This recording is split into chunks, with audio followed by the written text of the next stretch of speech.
Stephanie White had her post-game press conference yesterday, and I have not had an opportunity to review it for y'all. So I'm going to review it while I'm watching it because I haven't actually watched it at all outside of the first like 10 seconds. And I'm going to play it and naturally react to what we see on this post-game press conference. I'm doing this particular press conference because I was looking to see if there was any video today from any interviews today in Indiana since they play on Wednesday. And I didn't see an interview with Stephanie White, any players, nothing.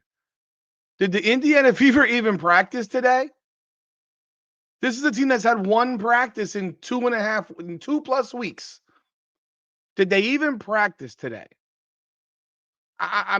It's come to the point where I just don't even know that this team ever practices, right? So I'm looking at yesterday's, recap from Stephanie White and see what she had to say, and let's talk about it. And let's discuss this and chop it up as usual. But again, when does Indiana ever practice? Beats me. I hope they practice tomorrow. We'll see. Welcome back, everyone, to another edition of Rudy's Rant, Her Game, Her Way, Women's Basketball, where we talk facts for feelings. I'm your host, Rudy Rodriguez Showmont. Like the video, subscribe to the channel, ring the bell, leave a comment. Let me know y'all thoughts about the content that I have presented to you today. Let's just jump right in on this thing. No point in wasting time. A lot about Kelsey recently. Anyway, the 35 tonight seemed like she was seeing a huge net up there. Where did you see her getting those points, attacking? What was kind of open in that way for her? Yeah, I think early she knocked down a couple of long jumpers when they were playing zone, so she got some open looks and knocked them down. So that was really good. And then did a really good job of attacking when they went man and making the right reads, making the right plays. And so much of the way that she's able to score depends on great screeners. And AB is obviously an outstanding screener, gets her open looks. And getting her the ball on time and on target is important. And I think we did a good job of doing that. Makayla season high too. I don't know if this is the perfect way to phrase this, but what does it take for a rookie to kind of earn the trust of a veteran head coach, and how does that stay or maintain for someone like that? It's different for every team, but with this team in particular, because she's kind of playing behind Tosh, she doesn't always get probably the minutes that she could get, and depending upon lineups, playing behind AB or Didi. But she's really done a great job of staying ready. We talk a lot about staying ready so you don't have to get ready. And, one of the benefits of having a deep team is that if you don't have it one night, somebody else does. One of the challenges of having a deep team is that people deserve to play that don't always get to play. And KK's been ready, and she continues to get better. And I was, happy to see her come out and make that impact right away. The fuck is she talking about? What is she talking about? So she deserves to play, but you just don't play her. Makayla Timpson deserves to play, but you just don't play her. That's your word. Those are your words. She's the backup to Natasha Howard. Perfectly fine. Natasha Howard's not going to play 40 minutes a game.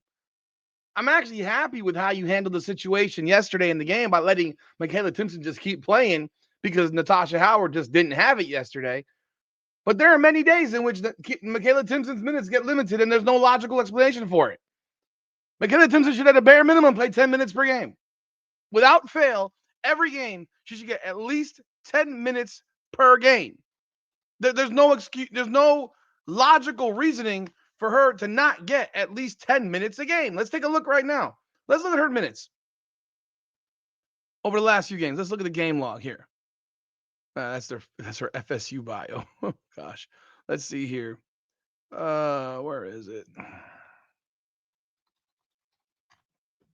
So her game log this year, she's played more than 10 minutes 7 times and less than 10 minutes 10 times.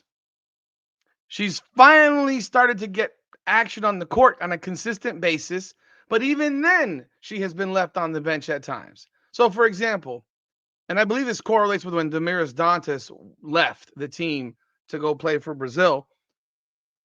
14 minutes, 14 minutes, 12 minutes, 20 minutes, 13 and a half minutes, 6 minutes, 10 and a half, almost 11 minutes, 7 minutes, 22 minutes. So she played 7 minutes versus Vegas. Why? Why didn't she play more? She played 6 minutes versus Connecticut. Again, why? Why didn't she play more? They won both those games, but why did she not play more? It doesn't make sense. It doesn't make sense that she doesn't play more. She had her best game yesterday against Chicago. 6 of 8, 14 points, 4 rebounds, 3 steals, 1 assist. She did everything right. 6 of 8 from the field, 2 of 2 from the line. Couldn't ask for more. But you're sitting here and telling me that there are times where it doesn't happen? Well, why not? She's part of the rotation now. Like, what is going on? What is going on? She's part of the rotation.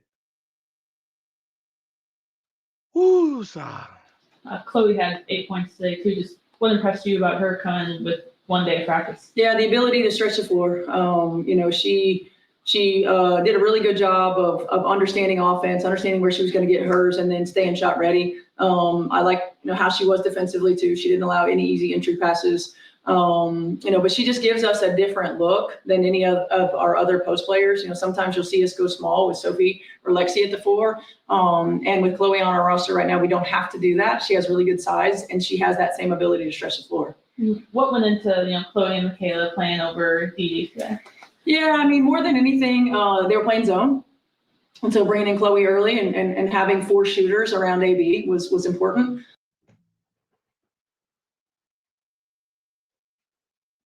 Chloe Bibby came in the game yesterday, is what she just told you. Chloe Bibby, look, she did her job. I salute Chloe Bibby for her job. She did her job. You're telling me that the player that you just picked up, you put her in the game ahead of Damaris Dantas because they were in a zone? Is that what you're telling me? Is that what you're telling Indiana Fever fans? You played her ahead of Dantas because they were in a zone? Dantas is a fucking shooter. Mind you, she hasn't shot the ball well, but she's still a shooter. If there was a game for which you would get Dantas out of a shooting slump, potentially, that would have been the situation. They're playing zone. That means she's going to get wide open shots. That means you can play her with Aaliyah Boston and have her spread the floor. I'm not saying that I disagree with playing Chloe Bibby. It would seem really ridiculous to not, since you just brought her in to be a shooter and a floor spacer. But to sit here and say that you played her over Dantas because of the fact that they played zone makes no sense, actually. Because realistically, Dantas is bigger than Bibby. Chicago's bigger than Indiana. It makes less sense to go small than it makes to go bigger so that you can actually rebound the ball. You can push tempo all day, but if you can't grab a rebound, like, I'll be real with you, like that yesterday's game wasn't all that impressive. It wasn't some impressive, diamond type performance. They were okay. They played a team that was missing half their Chicago first is not even any good, but on top of that, missing Angel Reese, missing Ariel Atkins, missing Haley Van Lith. Like, they're missing 2 starters and multiple other players. Granted, Caitlin Clark's not playing. I get that. But, bro, let's continue. KK, it was going with her early just to see what she could give us on the defensive end. I felt like they got too many easy looks. KK's versatility allows us to play her defensively in a different way than we can play Dee. And then they had it rolling in the first half. And so we just stayed with that 8 or 9 or however many there were. Kelsey, she talked about briefly, but just any concerns with her health during that game? Looked like she got a little banged up there. Not yet. Obviously there were concerns when it happened. Sometimes protecting airborne shooters and making sure that, freedom of movement, all that stuff is so important. So there's concerns while that's going on. There's going to be concerns about her recovery, but not as far as anything acute that I know of. But we haven't really had that conversation yet. One at the end of the first half, is that a contact injury? Did she just bounce off and land the wrong way? Is that the one where she was kind of holding her groin? Yeah, no, that was contact injury. Yeah. Is that the most zone you guys have seen from an opponent this year, and how do you feel like you guys handled it? Yeah, consistently, yeah. I feel like when we executed what we were supposed to execute, we got what we wanted. But we lost our minds a couple of times and got a little bit stagnant. Didn't quite understand what we were looking for. It's different because we run a lot of our man stuff against the zone. And so just making sure that we look for the right reads. But timing of it is important. And I felt like our timing was off a little bit. So, I think for as much as as few possessions as we've seen it, we grew through it, which was the most important thing. Why is your timing always off with this team? Why is the timing always off? There's always something. The timing. Why is you? Oh, I don't know. Because y'all motherfuckers don't practice? Because y'all don't ever practice? Like, can we get y'all on a practice court? Maybe your timing won't be so poor. Novel concept, right? Sweet. Oh my God. Kind of getting into this point of the season down the stretch, how do you kind of try to find the balance between, focusing on what you guys need to do, but being aware of, what's happening in the teams around you? Yeah, I mean, we can only control what we can control. And we've got to really be where our feet are and focus on us. That's as a staff, obviously and players are aware of it. But as far as it being a daily conversation, no, we have to take care of what we can control. Okay. Her and Van. You heard. Sorry about that. You heard Stephanie White. You heard what she had to say. She said a lot of nothing. She just told you why Makayla Timpson doesn't play certain times is just because. She literally has no rhyme or reason to her substitution patterns. She has no rhyme or reason to her rotation. Lexi Hull did a good job yesterday because Sophie Cunningham kind of struggled, which is good. Because at least if one struggles, if the other one performs when one struggles, that means at least you're getting that threat. I'm surprised she wasn't asked really about that at all. Not playing Dantas with Aaliyah Boston is illogical to me, especially when you just acknowledge that they're playing zone, which means that Dantas could have had constant open looks. And instead, you went with the new player who's on a 7-day contract. And I'm not even mad that you played her, but you're sitting here telling me that you played her because they went zone. I would have been playing.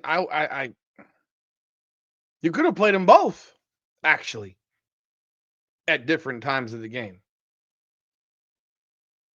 Kelsey Mitchell obviously had her little bump and bruise and what have you. Kelsey Mitchell didn't play enough, in my opinion. She only played 29 under 30 minutes.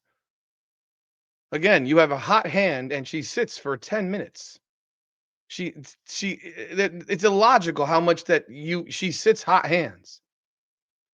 She played 29 minutes, 51 seconds. Sophie Cunningham played 30 minutes, 50 seconds. Aaliyah Boston played 34 minutes, 34 seconds. And Kelsey Mitchell's playing 29 minutes, 51 seconds. And she's on fire yesterday. And you keep sitting her. She explodes in the first quarter. She explodes in the third quarter. And then she's limited in the fourth because she missed like half the fourth quarter. You took her out of a rhythm type of thing. Kelsey Mitchell won him the game yesterday, no question about it. She hit some massive, massive shots. But this press conference, this interview wasn't horrible. It wasn't as egregious as I've heard in the past. It doesn't show her being complete. Yeah, it does.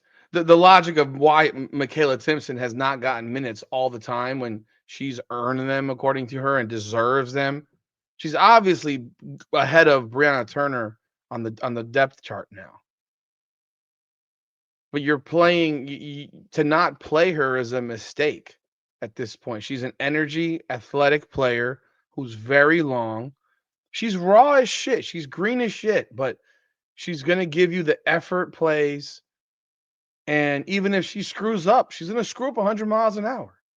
And I'd rather have her screw up going 100 miles an hour than screw up being overthinking shit. So y'all let me know y'all thoughts in the comments. What did y'all think of this press conference from yesterday? Let me know what y'all think. Like the video, subscribe to the channel, ring that bell. This is Rudy's Rant, Her Game, Her Way Women's Basketball. Come on now.